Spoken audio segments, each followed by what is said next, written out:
이제 이어서 이야기를 이어가 보겠습니다. 그렇다면 그 예수에 대해서 우리가 이야기를 좀 나누어 볼 필요가 있는 것 같은데요.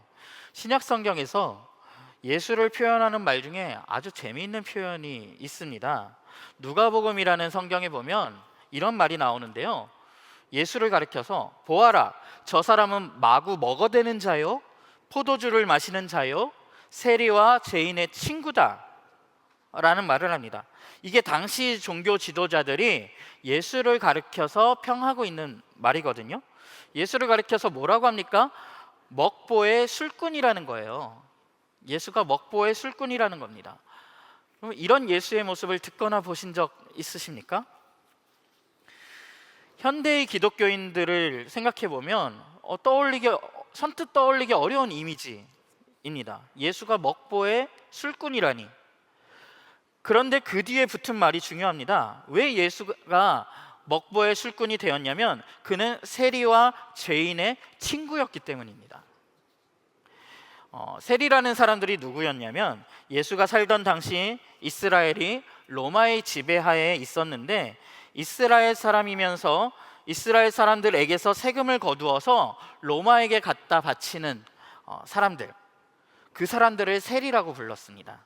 그런데 세리들에게는 정해진 보수가 따로 없었어요. 로마에서 그러니까 세리들에게 어떤 급여나 돈을 주지 않았습니다.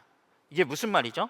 로마에는 정해진 세금만 갖다가 일정량을 바치면 되고 능력이 좋은 세리일수록 많은 세금을 거쳐서 정해진 일정량을 낸 다음에 나머지는 자신의 것으로, 자신의 부로 삼으면 되는 사람들이었습니다. 그럼 얼마나 악착같이 세금을 거뒀겠습니까?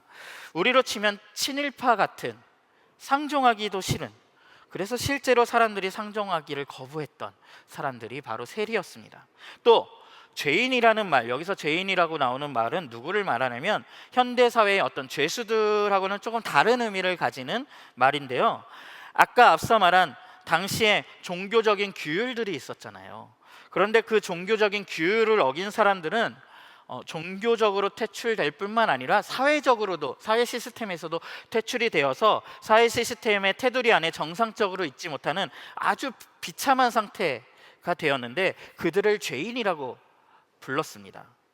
종교적 규율을 어겨서 쫓겨난 사람들, 사회 시스템으로부터 쫓겨난 사람들이죠.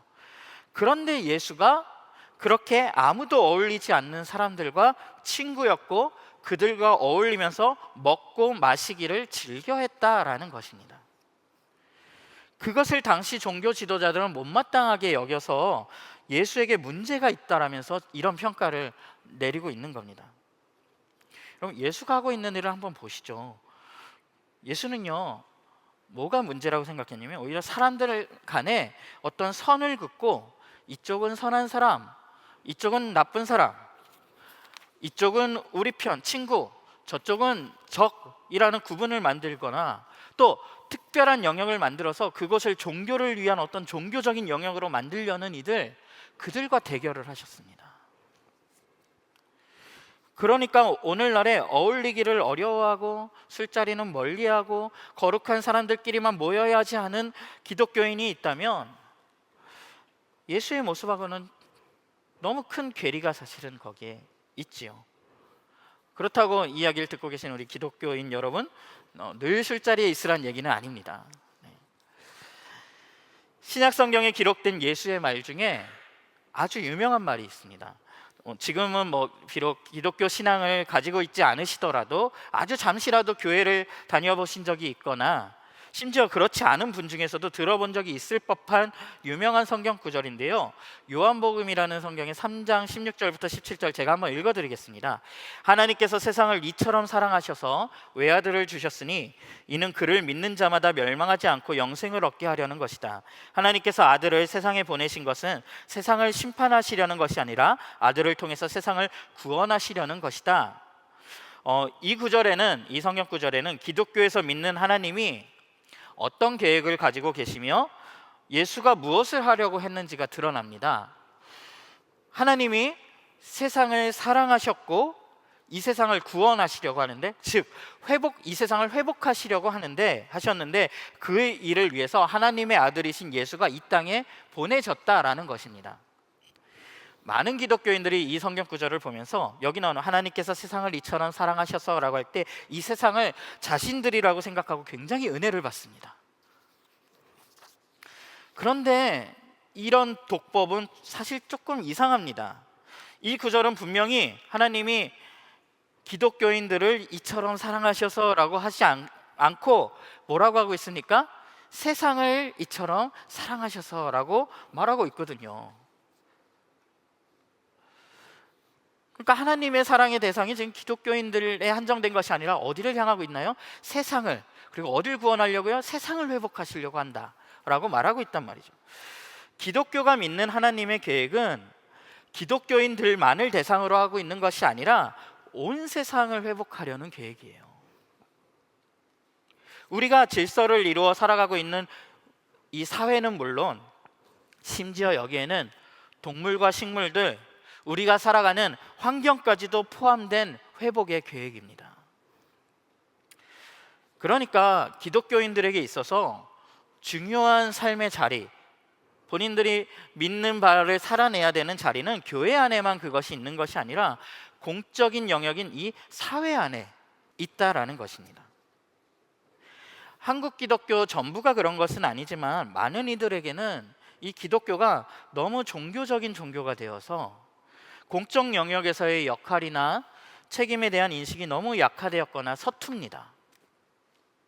그러다 보니까 아까 영상에서도 보신 것처럼 믿는 바하고 공적인 영역, 어떤 경제적인 영역에서 드러나는 모습들하고의 막 괴리들이 막 생겨나고 이것들이 모순되고 있는데도 그것들을 통합시키지 못한 채로 그냥 살아가는, 그래서 이중적이라는 이야기를 듣게까지 되는 모습들로 살아가기도 합니다. 사회적인 고려가 부족한 종교, 어울리지 못하는 사람들과 같다는 인식들이 그래서 형성이 되는 것이죠. 잠시만 이 문제의 시작이 된 기독교인들이 왜 그렇게 모이는지를 이야기해 보자면, 기독교에서 중요한 회복은 관계의 회복인데요, 관계가 회복되는 것이 기독교 신앙에서 너무너무 중요합니다. 그 관계에는 하나님과의 관계도 포함이 됩니다. 그런데 예배의 자리, 기독교인들에게 예배의 자리라는 것은 이 하나님과의 관계와 깊은 관련이 있는 자리다 보니 기독교에서 예배는 정말 중요하거든요. 하나님과 인간이 교제하고 사귀고 만나는 정말 중요한 자리입니다. 그래서 예배를 못 드리게 된다라고 할 때 교회들이 긴장을 하고 어떤 사회적으로 공적으로 볼 때 조금 대처가 느린 모습을 보이는 것도 사실입니다. 이 이야기를 듣고 계신 기독교인들께 물어볼게요. 정말 우리가 믿는 바가 이런 방향이라는 것, 그것에 대한 책임과 인식을 가지고 계십니까? 왜 많은 사람들이 기독교의 믿음이 그런 것을 지향한다고 떠올리거나 생각하지 못할까요? 우리가 살아내고 있는 모습 속에 정말 핵심적인 무언가가 누락되어 있을 수도 있다는 것입니다. 기독교 신앙은 나만을 위한, 특정 무리인 우리만을 위한 것이 아니라는 것이 성경의 메시지입니다. 우리는 함께 살아가는 사람들에게 얼마나 그런 메시지를 보여주고 나누고 보내고 있습니까? 여러분, 복음이라는 말 들어보셨나요? 복음? 기독교의 핵심적인 믿음을 복음, 좋은 소식, 굿뉴스라고 하지요. 이 세상이 하나님 안에서 회복될 것이라는 믿음입니다. 그런데 많은 사람들이 이 복음 때문에 복음을 받아들인 사람과 그렇지 않은 사람 사이에 건널 수 없는 강이 생긴다라고 생각하는 것 같아요. 이 복음이 사람을 구분짓고 어떤 복음을 받아들인 사람, 그렇지 않은 사람 간의 간격을 만든다라고 생각하는 것 같습니다. 그런데 놀랍게도 복음의 핵심은요, 함께할 수 없는 이들이 함께하게 되는 것. 뭐라고요? 함께할 수 없는 이들이 함께하게 되는 것, 그것이 복음의 핵심적인 내용입니다. 신약 성경에는 빌레몬서라는 책이 있습니다. 그 책은 바울이라는 사람이 빌레몬이라는 사람에게 쓴 편지인데, 그 내용이 빌레몬이라는 사람에게 오네시모라는 노예가 있었어요. 그런데 그 오네시모라는 노예가 이 주인인 빌레몬에게 무언가를 잘못하고 도망쳐 온 것 같습니다. 그런데 바울이 빌레몬에게 주인인 빌레몬에게 편지를 쓰면서 말하기를 이 오네시모를 당신이 다시 받아줄 뿐만 아니라 그의 친구가 되어주라고 말을 합니다. 바울 자신이 이 오네시모와 지금 친구가 되었고 심지어 형제가 되었고 이제 자신의 친구인 빌레몬 역시 오네시모에게 이제 종과 노예의 관계가 아니라 주인과 노예의 관계가 아니라 친구라는 동등한 관계, 사랑하는 형제로 맞아달라는 부탁을 합니다. 그런 내용의 편지예요. 신약 성경의 빌레몬서라는 책은. 이게 약 2000년 전의 고대 사회에서는요 정말 파격적인 부탁입니다. 부술 수 없는 신분의 장벽을 넘어달라는 것이 바로 복음의 내용인 것입니다. 성경의 이러한 가르침 때문에 한국에 처음 기독교가 소개되고 들여와서 그 교회들이 형성되는 시기에 초기 기독교의 모습 중에도 양반과 백정 사이에 신분차를 뛰어넘는 그들이 함께하고 백정이 목사가 되고 그 주인이었던 양반이 그 교회의 장로가 되는 막 이런 놀라운 에피소드들과 사건들이 많이 존재했었습니다. 바로 기독교의 이런 메시지 때문입니다. 성경은 인간의 핵심적인 문제로 자기중심성이라는 문제를 이야기합니다. 이게 무슨 얘기냐면 인간은 다 자기 자신을 위해서 살기 때문에 이 땅의 자원이 제한적으로 존재하고 그것이 경쟁적으로 주어지는 한 이 세상의 궁극적인 문제들을 해결할 수가 없고 결코 서로가 함께 살아가는, 서로를 정말 진짜 위하며 함께 살아가는 때도 오지 못할 것이라는 그 한계, 막다른 길을 이야기합니다. 함께 살아갈 수 없는 우리가 서로가 함께 살아갈 수 있는 세상을 만들기 위해서 예수가 먼저 우리와 함께하는 자리, 인간들과 함께하는 자리로 왔고 실제로 예수의 삶 속에서 함께 살아가는 삶이 어떤 것인지 그 모델을 보여주며 예수가 살았고 그 일을 위해서 인간들에게 있어서 반드시 해결해야 되는 이 문제를 해결하기 위해서 예수가 엄청난 대가를 치렀고 이제는 예수를 따르는 이들을 통해서 그런 세상을 만들어 가고자 하신다. 이게 기독교의 신앙입니다.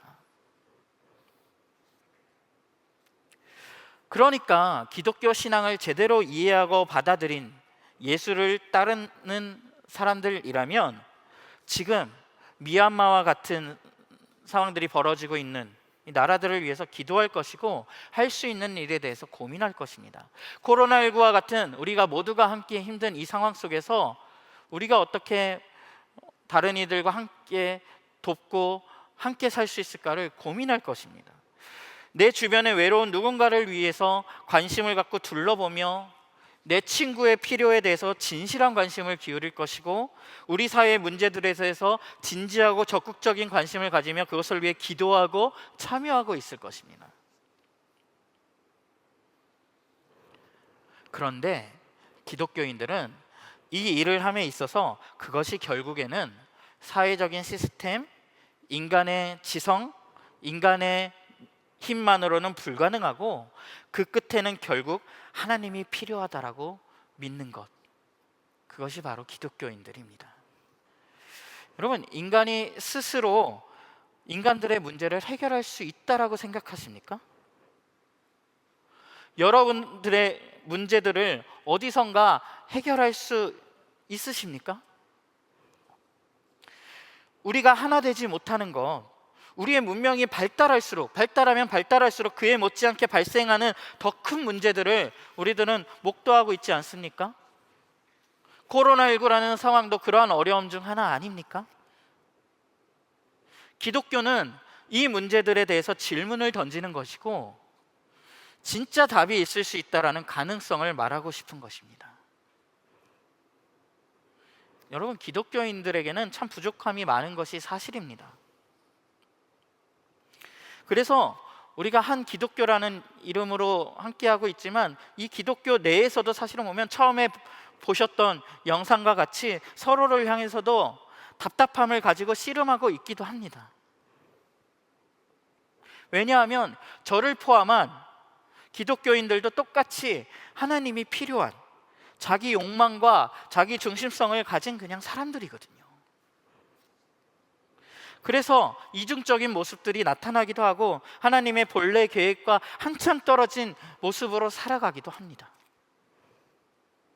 그러나 그 부족한 모습 때문에 정말 중요한 질문들, 정말 고려해 봐야 할 가능성에 대해서 문을 닫지는 않으셨으면 좋겠다라고 정말 개인적으로도 간절히 바라봅니다. 여러분, 이 가능성에 대해서 혹시라도 궁금하신 것이 있다면, 관심이 생기신다면 신약 성경 복음서에 예수의 이야기라도 한번 찾아보시면 좋겠어요.